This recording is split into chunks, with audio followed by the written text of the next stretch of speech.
Invitamos a Carlos Arce Macías. Yo le agradezco mucho que haya aceptado esta propuesta de venir a platicar aquí sobre... Gracias, Carlos. Bienvenido.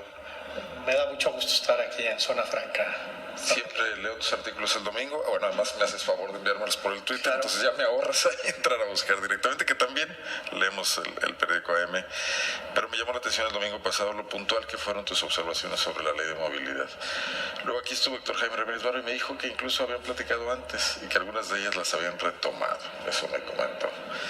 Pero bueno, hacemos leyes porque cambian las circunstancias. Pero después... teniendo la oportunidad de planear todo sentados en un escritorio con una representación política legítima, parece ser que no se tiene el tino de que esas leyes se conviertan en un impulso de los cambios que deben, no sé, innovar, sino que ponemos frenos, ¿no? Sí, a ver, vamos por partes. Vamos por partes. Primeramente, el asunto es cómo se legisla. Yo creo que eso es lo importante. Bueno, y digamos que Carlos Arce ha sido diputado. Sí, he sido diputado, conozco ahí las tripas de cómo se mueven esas cosas, pero mira, lo importante es lo siguiente. Guanajuato es un estado que está creciendo, que está en expansión, su economía está cambiando de una manera radical, está pasando de una economía de agricultura a una economía superindustrial, hiperindustrial. A alta velocidad. Sus ciudades están también expandiéndose de manera brutal. Entonces, todo esto tiene que ir acompasado con leyes del siglo XXI, no leyes del siglo XX. Y también una cosa muy importante, que es la manera de legislar. No estamos entendiendo cómo se debe de legislar de manera moderna, contemporánea, cómo se le debe de hacer. Entonces, estos nuevos diputados son diputados muy especiales. Nunca habíamos tenido diputados de este tipo. La legislatura de Guanajuato hoy. Te voy a decir por qué. Porque van a estar sujetos al escrutinio y a la reelección. Ningún otro diputado había estado en esas condiciones. Incluso yo creo que se les olvidó un poco en esto de la ley de movilidad y están sorprendidos un tanto, quizás por el artículo, porque ya se empieza... ¿Te han llamado ya? No hay tanto, hay mucho respeto, en fin, no ese es el problema. Pero yo creo que ya se dieron cuenta que ahora sí hay mecanismos para castigar o para premiar a los funcionarios que hacen bien o mal su chamba. Entonces, esto nos pone, sobre todo desde un punto de vista ciudadano, en otras condiciones totalmente diferentes. Y voy al punto, ¿cómo hay que legislar? Hay una nueva manera de legislar moderna. Y esto rompe sobre todo con este asunto de los legisladores de la gestoría. La gestoría es fatal, es terrible. ¿Por qué? Bueno, ahí está el origen de los moches. Ahí está el origen de los moches y el origen de muchos males. El legislador tiene que ser un funcionario bien focalizado y concentrado esencialmente en la parte legislativa y en la parte de fiscalización de las cuentas públicas. Ese es su trabajo. Y tal parece que ese trabajo se lo dejan un poco a asesores. Cumplen con ir a las reuniones de comisiones. Y con eso es suficiente porque realmente su interés es estar en sus localidades, con los grupos, buscando votos como muchos funcionarios. ¿No? ¿Mandé? Haciendo clientelismo. Pues sí, es que es algo que debe de despojarse México, tiene que ir hacia adelante porque se hace en todos lados. Clientelismo y mi vida por un voto, lo que se tenga que hacer, pues ahí estamos haciéndolo por un voto. Bueno, pues yo lo que digo es que para hacer buenas leyes tienes que focalizar bien, enfocarte bien y hacer un trabajo de gabinete serio. Para empezar, el asunto es que la ley llegó prácticamente sin nada de documentos atrás, llegó sin un diagnóstico, llegó sin una manifestación de impacto regulatorio para ver cómo iba a regular y qué costo iba a tener sobre los guanajuatenses el imponer esa regulación. Evidentemente, sin nada de política pública. Digo, si van a construir una ley de movilidad, lo primero que deben de tener definido es pues todo el campo en donde va a operar. O sea, en este sentido, la política pública que se va a implementar. Incluso estudios de mercado. Incluso estudios de mercado, evidentemente, que deberían de haber sabido los diputados, cuántos taxis hay, cuántas rutas, cuántos camiones, qué gasto tienen, los costos. Digo, para hacer una cosa seria, y más como esa, y más en Guanajuato, Arnoldo. Fíjate, estamos hablando y con perspectiva, Carlos, pues, porque vas a legislar por varios años, ¿no? No, pues digo, está cambiando todo mucho y las leyes se van ajustando, etcétera. Puedes decir, por lo menos legislo para 10 años. Bueno, probablemente, no sabemos qué va a pasar, esto va muy rápido. Pero fíjate, está dándose esto en el estado más complejo en cuestión de movilidad, porque tiene una serie de ciudades, digo, está el corredor industrial, pero ya tiene ramificaciones muy importantes, de tal manera que el asunto de movilidad es un reto realmente brutal. Entonces, están metidos en ese asunto, reciben una muy mala iniciativa. De veras, yo no había leído una iniciativa tan mala en mucho tiempo. Eso es lo que me indignó incluso un poco. ¿En qué encontrabas los principales detalles de deficiencia? Bueno, primero la falta de documentación de apoyo para una buena discusión, eso de entrada. La redacción, la revoltura que hacían porque no estaba dividido a la parte de transporte y tránsito con la de movilidad, esta nada más era de movilidad. Finalmente conjuntaron las dos leyes en el dictamen final. Yo creo que hubo un trabajo importante de gente potable que hay ahí en la Cámara, y que hizo un trabajo hasta donde pudo, pero realmente... De surcido. Pues sí, pero arreglar eso era muy complicado, era muy difícil. No era posible arreglar eso. La verdad es que la decisión ahí debería haber sido rechazar esa ley y decir, manden una cosa que podamos procesarla. No se puede procesar y empiecen por darnos un diagnóstico. Un diagnóstico, por ejemplo, de la operación de la Dirección de Transporte, que es una dirección de transporte que no sabemos cómo ha funcionado. Yo me imagino cómo ha funcionado. No creo que haya funcionado bien. Bueno, denos un diagnóstico. Nos enteramos, la dirige un exfuncionario de Flecha Amarilla. Pues sí, pero ahí aparte la vamos a convertir ahora en un instituto de movilidad, la vamos a traspasar y le vamos a dar más facultades y más discrecionalidades para resolver trámites, para resolver todos los asuntos ahí. Sin evaluarla. Sin evaluarla. ¿Dónde está el diagnóstico de eso? Si hay ahí corrupción, no lo sé. Si hay ahí corrupción, simplemente las vamos a traspasar, pero aparte la vamos a blindar en un instituto. En un instituto que ni siquiera tiene un consejo, como son todos los institutos. Los institutos normalmente funcionan con un consejo, y con un consejo que le debería... de autonomía y entonces una supervisión de la sociedad civil. Que le dé autonomía técnica, pero aparte una supervisión y una serie de gentes que no sean capturables, o sea, que sean difíciles de capturar, porque así funcionan los órganos reguladores sobre todo. Entonces tenemos una visión de planeación que es la de la movilidad, y tenemos una visión ultra reguladora, hiperreguladora, como es la de transporte. Y se confunden todo y se mezclan todo en este aparato que se llama ahora, lo pongo así, es como un comisario soviético que va a decidir todo lo que suceda en Guanajuato en cuestiones de transporte, y que hace muy difícil entrar al mercado del transporte. ¿Le dan facultades de planeación?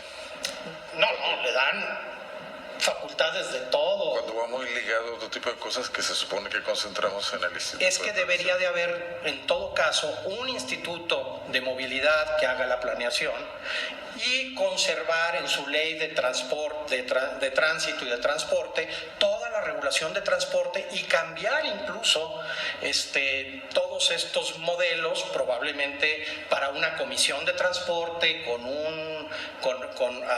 arriba con con un grupo de personas que esté viendo que esto se maneje bien, convirtiendo por el otro lado los registros en registros públicos. Qué curioso que en la iniciativa venía que solamente podías pedir información si tenías interés jurídico. O sea, encontrar sentido. En contra de todo lo que ha venido, de todo lo que es la ley de transparencia, de todas las políticas de transparencia, venía al revés. Le quitaron eso, pero no hicieron los registros públicos. Esos registros deben de ser públicos para que todo el mundo sepa quién tiene concesiones y quiénes no. Van a decir que lo que pasa es que ahí hay datos personales. Se pueden hacer versiones públicas del registro sin ningún problema. Bueno, ¿y qué prevés que pase con esta ley una vez que entre en funciones? ¿Va a regular lo que tenemos ahorita, los conflictos, por ejemplo, entre el servicio ejecutivo y el taxi común y corriente, o los conflictos entre las líneas de autobuses urbanos y las líneas foráneas que van a poder ahora realizar transporte dentro de las ciudades? Bueno, es que ese es el problema precisamente. Por eso había que ver con otros ojos el asunto. Estamos a ciegas porque no tenemos estudios, o por lo menos no presentaron estudios. No sé si ya ellos tengan estudios, estoy hablando de los funcionarios que están encargados de ello, pero en principio hay una absoluta ceguera al respecto. No sabemos qué va a suceder ahí. Por ejemplo, ahora las cosas han funcionado casi anárquicamente. Te pongo un ejemplo. Claro. La estación Delta del transporte urbano de León tiene antenas para que lleguen transportes foráneos, que sería muy cómodo que tú llegues a una estación de transporte urbano y de ahí te muevas a la ciudad. No se usa. En cambio hay una estación de flecha amarilla en Altasia. No.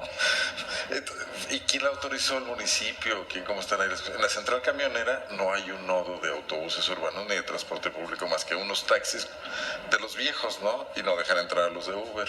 Bueno, y marco el asunto del aeropuerto. El aeropuerto tienes que tomar un taxi que te va a costar un demonial de dinero, y si no, no sales de ahí. Digo, ¿cuál es la diferencia? Que entrara en beneficio de flecha amarilla, lo digo incluso. Claro, sí. Que entre el metropolitano y tomes un camión que te va a costar 20 pesos, 30 pesos, no sé, a llevarte a la central camionera de León y de ahí moverte. O sea, todo este asunto de movilidad hay que resolverlo. Y hay que resolverlo sobre todo viendo construyendo bienes públicos, en este caso el bien común, o sea, qué es lo que nos conviene a todos. Entonces, con un instrumento como estos, mal diseñados, unipersonal, es increíble que sea unipersonal, con todas estas facultades, bueno, está diseñado para la corrupción, ahí va a haber corrupción. Quienes hemos estado en regulación y conocemos cómo funciona esto, una organización así, si fuera unipersonal para planear, pudiera funcionar. Sin facultades ejecutivas. Pero si es para regular, pues va a haber corrupción ahí. O favoritismos. Favoritismos, sí, no, y esto va ligado al asunto de competencia. Entonces, lo que hay que favorecer es abrir mercados, que haya competencia, que los señores encargados de las empresas de transporte compitan entre ellos por mejores precios, por mejor servicio, y que los guanajuatenses estemos bien comunicados. Eso es lo que hay que favorecer. Pero eso significaría desregular algo en lo que tú refieres. Eso es desregular, eso es evaluar la regulación, ver cuánto cuesta la regulación para los particulares, no para el gobierno. Ahí lo que hay que saber es cuánto te va a costar a ti sacar una licencia, sacar unas placas, sacar una concesión, sacar un permiso. Y hay formas, la OCDE tiene todo un desarrollo metodológico para esto, para saber cuánto cuesta un trámite. Y nos va a sorprender el día que se haga las millonadas de pesos que significan eso y que van a pagar los guanajuatenses con esta mala regulación.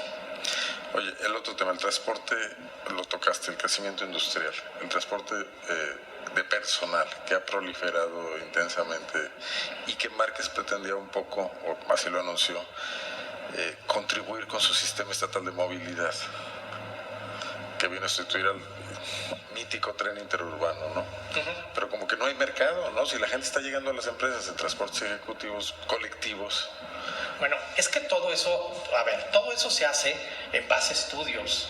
O sea, pues hay que hacer estudios y hay que saber si puedes poner una línea. Eso está más que visto en las ciudades y no los expertos en urbanismo saben muy bien cómo hacerlo, cómo definirlo. Bueno, y hay un choque entre movilidad en general y transporte. Te pongo un ejemplo. La entrada a León, el Boulevard Aeropuerto colapsado en horas pico, a la salida en las mañanas. Yo te pongo el ejemplo de Guanajuato colapsado también a la entrada. Igualmente. Bueno, eso es movilidad también para los particulares. Y este instituto va a tener facultades para ver eso. Bueno, pues en principio va a tener que resolvernos todo ese problema. Ya no tenemos que preocuparnos los guanajuatenses. Va a haber ahí el comisario que se va a resolver todo. Le va a ordenar a obras públicas. Pues se va a poner, obras públicas le va a tener que pedir el visto bueno, y también los municipios, el municipio de León va a tenerle que pedir el visto bueno, tiene que corregirles las cosas al municipio en cuestión de movilidad y dar sus observaciones. Y el ayuntamiento tendrá que puntualmente resolver, como diga el Instituto de Movilidad, esas observaciones. Digo, ahorita que estabas hablando, yo quiero ver a Luis Ernesto Ayala, a Carlos Medina, a Federico Cermeño y al propio Héctor, pues, haciendo lo que les diga el señor de movilidad, ¿no? Va a estar fácil. O Luis Enrique Moreno, el director de transporte. O Luis Enrique Moreno. Digo, yo no sé, ¿qué no vieron eso los diputados? El choque con municipios también se anticipa. Se anticipa choque con municipios, les va a costar. Tienen ahora una serie de cuestiones y de cargas presupuestarias en relación a la movilidad que se les están otorgando. Yo no estoy en contra de que suceda eso, pero lo mínimo que podían hacer era evaluar y saber cuánto les va a costar eso a los municipios. No sabemos ni siquiera si van a tener dinero para enfrentar eso y las cargas que se les están poniendo. Eso sucede por no tener los estudios necesarios, que a eso voy.